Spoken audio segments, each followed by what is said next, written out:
নমস্কার, আমি সোনালি। আমার ইউটিউব চ্যানেল সোনালিস কিচেন ডায়েরিতে আপনাদের স্বাগত। আজকে আমি আপনাদের সঙ্গে চিলি চিকেন রেসিপিটি খুব সহজে ঘরোয়া পদ্ধতিতে শেয়ার করব। চলুন তাহলে রান্নাটা শুরু করা যাক। চিলি চিকেন বানাবার জন্য আমি চিকেন ব্রেস্ট পিস নিয়ে নিয়েছি। আমি বাড়িতেই এগুলোকে পিস করে নিয়েছি, ভালো করে ধুয়ে। দেখুন আমি এরকম সাইজে পিস করে নিয়েছি। আপনারা আপনাদের ইচ্ছা মতো এগুলোকে পিস করে নেবেন।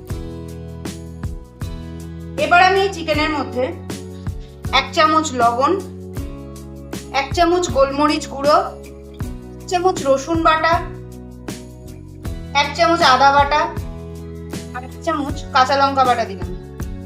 আর দেবো এর মধ্যে 1 চামচ ডার্ক সয়া সস, 1 চামচ ভিনিগার। এবার আমি এগুলোকে মাংসের সাথে ভালোভাবে মেখে নেব। নুন, গোলমরিচগুলো, আদা রসুন লঙ্কা বাটা, সয়া সস ও ভিনিগার, এটা দিয়ে মাংসটাকে আগে ভালোভাবে মেখে নেব। আর আমি এর মধ্যে একটা ডিম ফাটিয়ে দেব। আমি 600 চিকেন নিয়েছি, একটা ডিম দিলেই হবে। আর দেব 2 টেবিল স্পুন ময়দা, আর দেব 2 টেবিল স্পুন কর্নফ্লাওয়ার।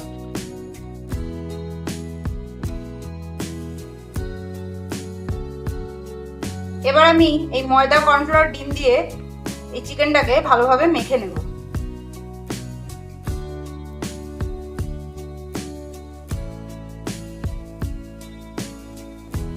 দেখুন আমি চিকেনটাকে কি সুন্দর মেখে নিয়েছি সবকিছু দিয়ে।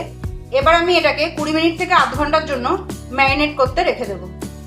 চিকেনটা ম্যারিনেট হতে হতে আমি চিলি চিকেনের জন্য দেখুন এইভাবে পেঁয়াজের পাপড়ি ছাড়িয়ে নিয়েছি। এইভাবে একটু বড় বড় করে পেঁয়াজের পাপড়ি ছাড়িয়ে নেবেন আপনারা। আর নিয়েছি চৌকো করে কেটে রাখা ক্যাপসিকাম। এছাড়া নিয়েছি কিছুটা লঙ্কা কুচি, একটু আদা কুচি আর একটু রসুন কুচি। আর একটি পাত্রে আমি 1/2 tablespoon vinegar, 1 tablespoon soya sauce, 1 tablespoon green chilli sauce, green chilli sauce বা রেড চিলি সস যেটা ইচ্ছা আপনারা দিতে পারেন, তবে সেটা আপনাদের স্বাদ অনুযায়ী দেবেন যেহেতু এটাতে ঝাল হবে। আর দেব 3 টেবিল স্পুন টমেটো সস।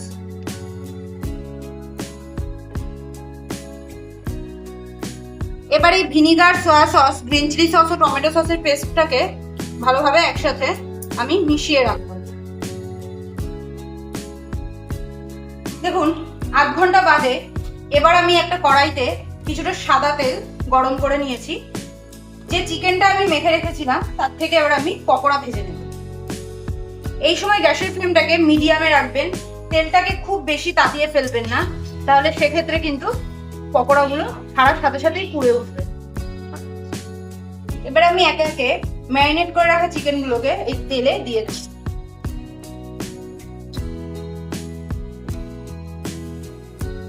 একবারে তেলের মধ্যে বেশি চিকেন ছাড়বেন না, তাহলে একটার সাথে একটা লেগে যাবে। অল্প অল্প করে দিয়েই এগুলোকে আমি ভেজে নেব।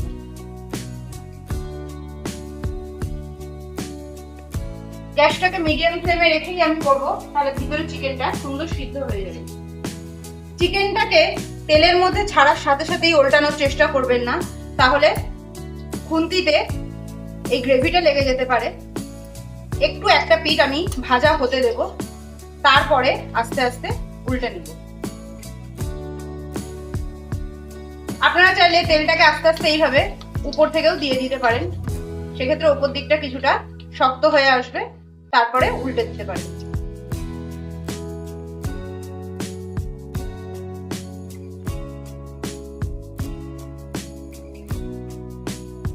চিকেনটা যখন মাখবেন তখন খুব বেশি ময়দা ব্যবহার করবেন না। বেশি ময়দা ব্যবহার করলে কিন্তু কোটিংটা খুব মোটা হয়ে যায়। সামান্য ময়দা দেবেন আর অল্প একটু কর্নফ্লাওয়ার। দেখুন চিকেন পকোড়াটা দুটো দিকে আমাদের মোটামুটি ভাজা হয়ে গেছে। দুদিক যখন মোটামুটি ভাজা হয়ে আসবে তখন গ্যাসের ফ্লেমটাকে বাড়িয়ে দিয়ে ভেজে দিতে হবে তারপরে। দেখুন আমাদের চিকেন পকোড়াগুলো লাল লাল করে ভাজা হয়ে গেছে। এবার আমি গ্যাসের ফ্লেমটাকে লোতে করে দিয়ে এই পকোড়াগুলোকে তুলে নেব। আবার আমি গ্যাসের ফ্লেমটাকে মিডিয়ামে করে দিয়ে আর কয়েকটা চিকেন ছেড়ে নেব। এইভাবে আমি একে একে সমস্ত পকোড়াগুলোকে ভেজে নেব। দেখুন একে একে আমি সমস্ত চিকেন থেকে লালচে করে পকোড়াগুলোকে ভেজে নিয়েছি। এবার আমি এই পকোড়ার যে তেলটুকু রয়েছে এই তেলের মধ্যে একে একে রসুন কুচি, আদা কুচি আর লঙ্কা কুচিটা দিয়ে দেব।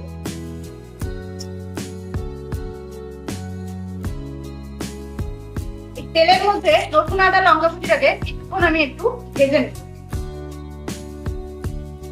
দেখুন আমি রসুনগুলোকে কেমন গোল গোল করে কেটেছি। এইভাবে যদি আপনারা কাটেন তাহলে চিলি চিকেনের মধ্যে রসুনটা দেখতে খুব ভালো লাগবে। আপনারা চাইলে গ্রেটারে গ্রেট করে নিতে পারেন, সেক্ষেত্রে সময়টা হয়তো কম লাগবে, কিন্তু এইভাবে কাটলে রসুন আদা লঙ্কা দেখতে ভালো লাগে। চিলি চিকেন রান্না করতে খুব বেশি তেল লাগে না, তাই পকোড়া ভেজে তোলার পর যেটুকু তেল ছিল আমি তার মধ্যেই এই রান্নাটা করে ফেলবো। রসুন আদা লঙ্কাটা আমাদের মোটামুটি ভালোভাবে ভাজা হয়ে গেছে। এবার আমি যে পেঁয়াজ আর ক্যাপসিকামটা রেখেছিলাম সেটাকে এর মধ্যে দিয়ে দেবো।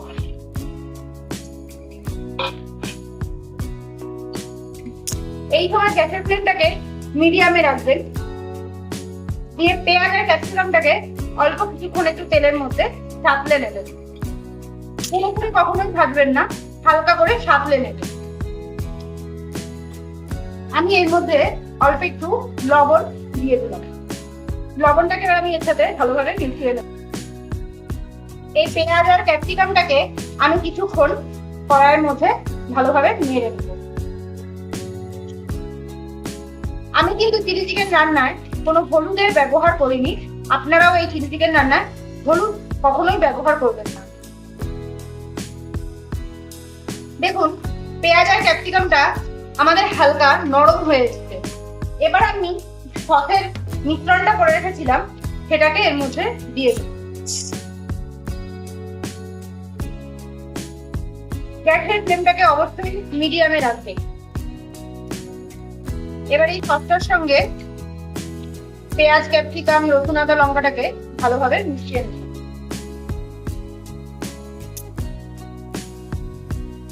এবার আমি এর মধ্যে চিকেন পকোড়াগুলোকে অ্যাড করে দেবো। পকোড়াগুলোকেও আমি এর সঙ্গে ভালোভাবে মিশিয়ে নেব।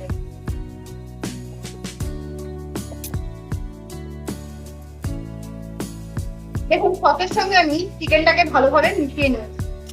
আপনারা যদি ড্রাই চিলি চিকেন খেতে চান সেক্ষেত্রে এর মধ্যে সামান্য একটু চিনি আর স্বাদ মতো লবণ দিয়ে এইভাবেই নামিয়ে নেবেন, তাহলে এটা ড্রাই চিলি চিকেন হবে। আমি যেহেতু ড্রাই ফ্রুট সঙ্গে খাবো তাই আমি এটাকে একটু গ্রেভি করবো। গ্রেভির জন্য আমি এতে জল দিয়ে দেবো। এবার আমি গ্যাসের ফ্লেমটাকে হাইতে দিয়ে এটাকে ফুটতে দেবো। আমি একটু জলটা বেশি দিয়েছি কারণ পকোড়াগুলো ফুটে সেদ্ধও হয়ে যাবে, আর তার সঙ্গে এতে যখন পরে কর্নফ্লাওয়ার দেবো ঝোলটা গাঢ় হয়ে যাবে। এবার এটা ফুটতে থাকুক, ততক্ষণ আমি আপনাদেরকে আর একটা ট্রিক্স দেখিয়ে দিই।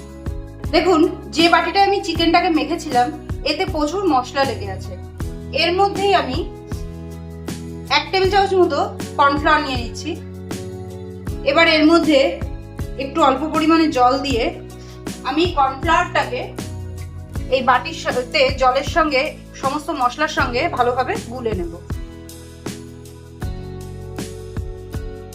বাটির মধ্যে চিকেন মাখা বাটিতে যে মশলাটুকু লেগে থাকে সেটুকুকে নষ্ট না করে আপনারাও এইভাবে কর্নফ্লাওয়ারটাকে এই বাটির মধ্যেই জল দিয়ে গুলে নিলে সমস্ত মশলাগুলো সুন্দরভাবে এর মধ্যে মিশিয়ে নিতে পারবেন, তাতে ফালতু মশলা নষ্ট হবে না।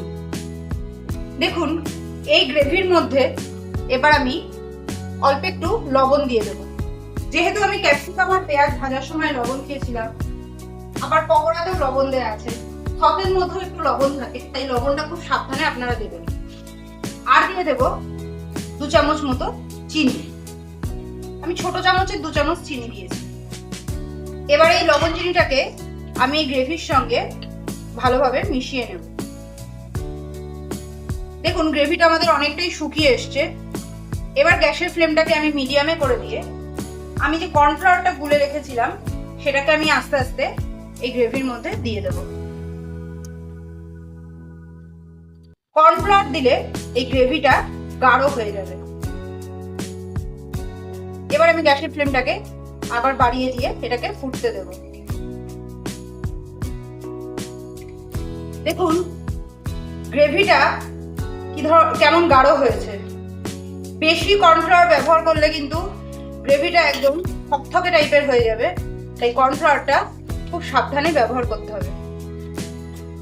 দেখুন আমাদের ঘরোয়াভাবে চিলি চিকেন একদম রেডি। আপনারা এইভাবে একবার চিলি চিকেন বানিয়ে খেয়ে দেখুন। ফ্রাইড রাইস বা রুটি, লুচি, পরোটার সঙ্গে খেতে খুবই ভালো লাগে। আমার রেসিপিটি যদি আপনাদের ভালো লেগে থাকে তাহলে আমার চ্যানেলটিকে সাবস্ক্রাইব করে দেবেন ও ভিডিওটিতে একটি লাইক করে আমার পাশে থাকবেন।